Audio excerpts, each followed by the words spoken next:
প্রিয় মাছ চাষি বন্ধুরা, আমরা যারা মাছ চাষ প্রফেশনের সাথে জড়িত, আমাদের একটাই লক্ষ্য থাকে যে কিছুটা প্রফিট গেইন করা।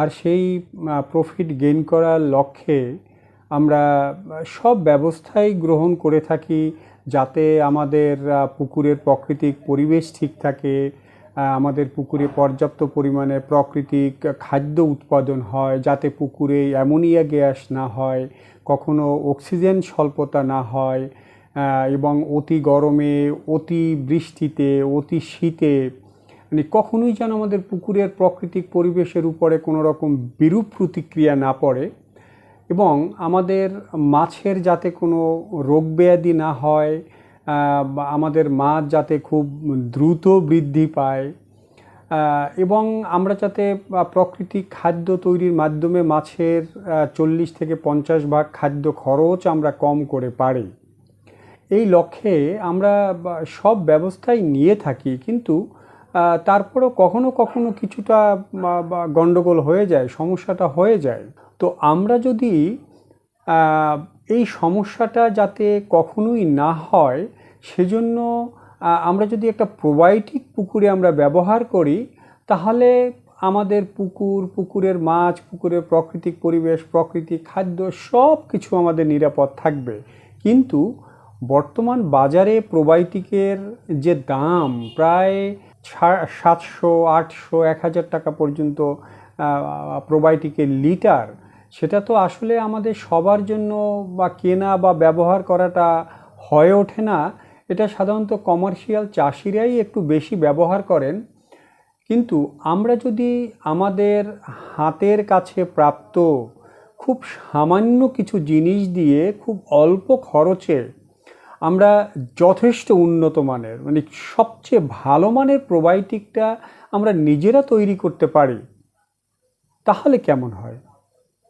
তো আসুন আমরা আমাদের চারপাশে প্রাপ্ত খুব সামান্য জিনিস দিয়ে অতি অল্প খরচে আমরা কিভাবে একটা প্রোবায়োটিক তৈরি করব সেটা নিয়ে আমরা আজকে আলোচনা করি। কারণ আজকের ভিডিওটা অত্যন্ত গুরুত্বপূর্ণ হতে যাচ্ছে।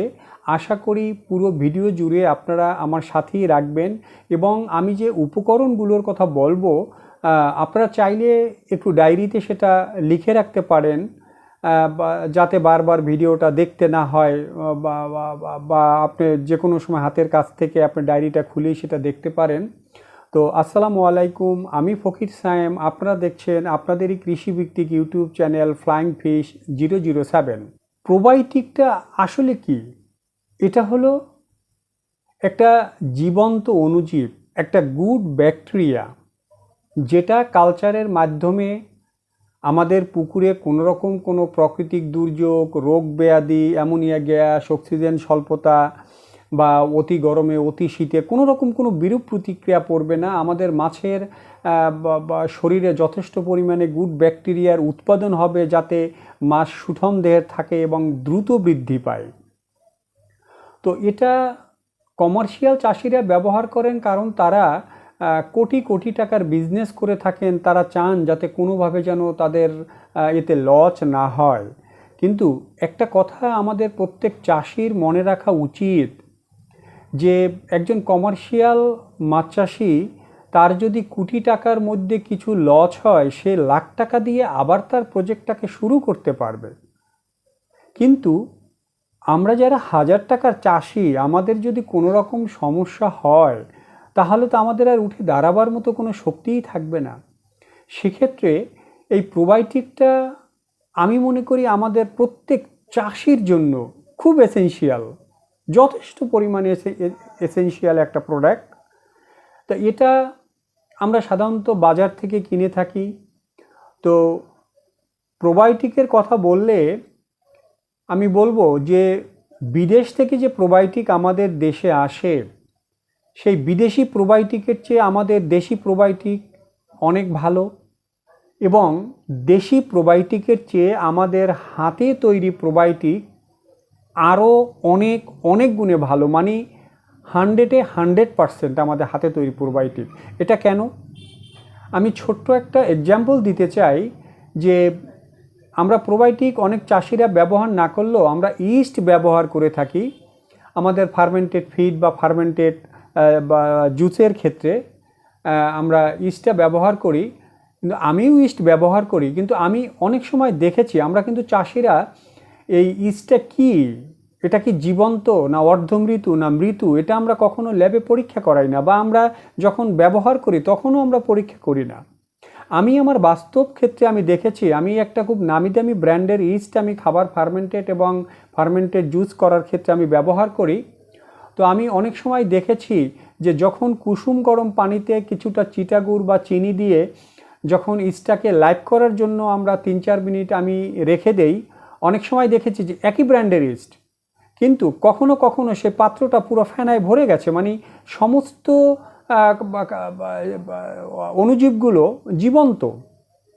এবং কখনো আমি দেখেছি যে পাত্রটা 50% বা তারও কম ভরেছে, মানে সব অণুজীবগুলো জীবন্ত না, এখানে অনেক অণুজীব মৃত্যু। কখনো আমি দেখেছি যে এই কোনো রকম একটু ফুলে উঠে একদম নিমিষেই আবার তরল হয়ে গেছে, মানে প্রায় সব ব্যাকটেরিয়াগুলোই মৃত্যু। তো আমরা যদি এই অর্ধমৃত্যু বা মৃত্যু ব্যাকটেরিয়াগুলো অণুজীবগুলো আমরা যদি আমাদের কাজে প্রয়োগ করি, তাহলে আমাদের কোনো লাভ নেই, অহেতুক টাকাটা আমরা জলে ফেলে দিচ্ছি। তো এরকম যে আমরা যে প্রোবায়োটিকগুলো কিনি, সে প্রোবায়োটিকগুলো বাহির থেকে আসুক বা আমাদের দেশি কোম্পানি তৈরি করুক, এটা অনেক সময় সংরক্ষণের কারণে বা তাপমাত্রার লিমিট অনুসারে যে সংরক্ষণ প্রক্রিয়া, সেটা সঠিকভাবে সংরক্ষণ করতে না পারার কারণে এই অণুজীবগুলো অনেক সময় মরে যায়, কিন্তু আমরা তো এটা পরীক্ষা করে দেখি না। এবং অনেক সময় এর মধ্যে অনেক খারাপ ব্যাকটেরিয়া চলে আসে, যেটা অনেক সময় আমাদের ক্ষতির কারণ হয়ে দাঁড়ায়। তো এজন্য আমরা যদি নিজেরা একটা প্রোবায়োটিক আমরা হাতে তৈরি করি, তাহলে আমরা অন্তত 100% নিশ্চিত হতে পারলাম যে আমি একটা উন্নত মানের এবং 100% জীবন্ত জীবাণু আমি তৈরি করেছি, মানে গুড ব্যাকটেরিয়া আমি তৈরি করেছি। তো আসুন আমরা কি কি উপকরণ দিয়ে আমরা এটা তৈরি করব সেটা নিয়ে আমরা আলোচনা করি। তো আজকে আমি আলোচনা করব 1 একর জায়গার জন্য প্রোবায়োটিক তৈরির একটা উপকরণ নিয়ে, মানে 100 শতক জমির বা পুকুরের উপরে ব্যবহারের জন্য যে প্রোবায়োটিকটা ব্যবহার করব সেটা নিয়ে, সেটা কি উপকরণ দিয়ে তৈরি করব। তো 100 শতক পুকুরের প্রোবায়োটিক তৈরি করার জন্য আমাকে প্রথমেই যে জিনিসটা নিতে হবে সেটা হলো 3 কেজি পাকা কলা। এই কলাটা যে কোনো কলা হতে পারে, এবং কলাটা আপনার যদি বাজারে অনেক সময় কিছু কলা পাওয়া যায় যে সিল্কা কালো হয়ে গেছে, কিছুটা পচে গেছে, অনেক কম দামে বা ফ্রিতে এটা পাওয়া যায়, সে কলাটা হলেও আমাদের চলবে। একদম সিল্কা সহ সে কলাটা আমাদের নিতে হবে 3 কেজি। এরপরে আমাদের 3 কেজি নিতে হবে পাকা পেঁপে। সে পেঁপেটাও 2-1 জায়গা পচে গেছে বা একটু পাখিতে খেয়ে ফেলছে বা একটু হালকা নষ্ট হয়ে গেছে, একদম কম মূল্যে 3 কেজি পাকা পেঁপে। তারপরে নিতে হবে আমাদের 3 কেজি পাকা মিষ্টি কুমড়ো। তো এই 3টা উপকরণকে আমাদের ব্লেন্ড করে বা যে কোনো উপায় এটাকে পেস্ট করে আমাদের একত্রিত করতে হবে। সাথে আমাদের নিতে হবে 1 লিটার চিটাগুড় বা রাব এবং একটা ডিম, সেটা হোক হাঁসের ডিম, হোক মুরগির ডিম, হোক ফার্মের বা দেশি, যাই হোক, 2টো ডিম নিলেও কোনো সমস্যা নেই, এবং 10 লিটার পানি।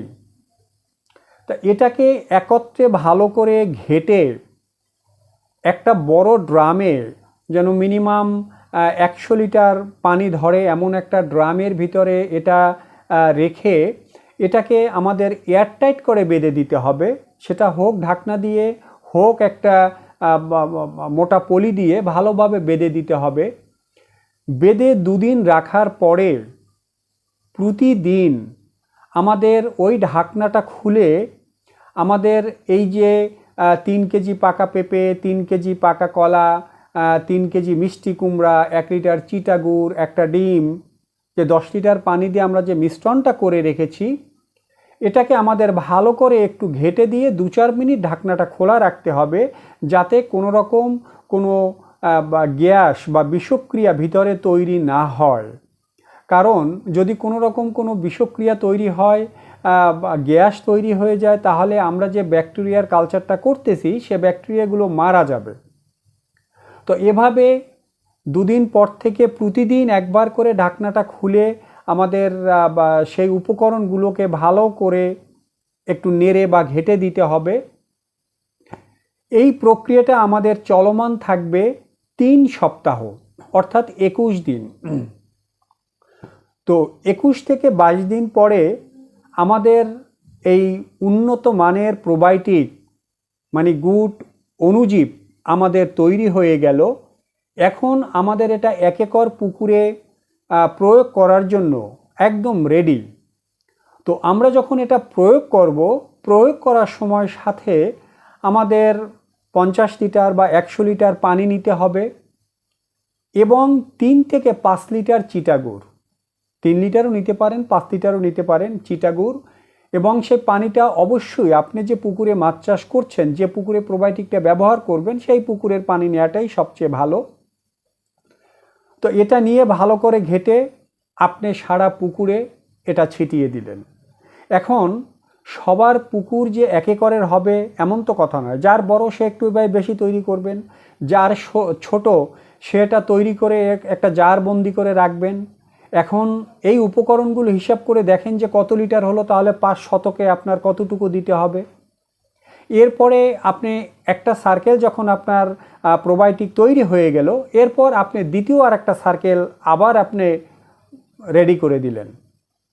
তো এভাবে যদি আমরা অতি অল্প খরচে একটা উন্নত মানের প্রোবায়োটিক আমার নিজের হাতে আমি তৈরি করি, তাহলে আমরা 100% জীবন্ত একটা অণুজীব আমরা পেয়ে গেলাম এবং আমাদের পুকুরের পরিবেশ, আমাদের মাছের পরিবেশ, মাছের রোগ ব্যাধি এবং মাছের বৃদ্ধির যে নিশ্চয়তা, অর্থাৎ আমরা একটা নিরাপদ যে মাছ চাষ সেটা আমরা করতে পারবো, যাতে আমাদের মাসিক পরিচর্যা এবং আমাদের পুকুর প্রস্তুতি সব কিছু আমরা করলে যাতে সব কিছু ঠিকভাবে আমাদের কাজ করে, আমরা যাতে সঠিক মাত্রার একটা ক্রপ আমরা তুলে নিতে পারি।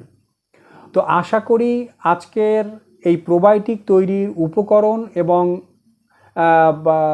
যে ধরনটা, এটা আপনাদের অনেক কাজে লাগবে এবং আপনারা অনেক উপকৃত হবেন। তো আজ এ পর্যন্তই। আপনাদের সাথে আবার দেখা হবে অন্য কোনো বিষয়, অন্য কোনো পর্বে। সে পর্যন্ত ভালো থাকবেন, সুস্থ থাকবেন, নিরাপদ থাকবেন। Safety first. আল্লাহ হাফিজ।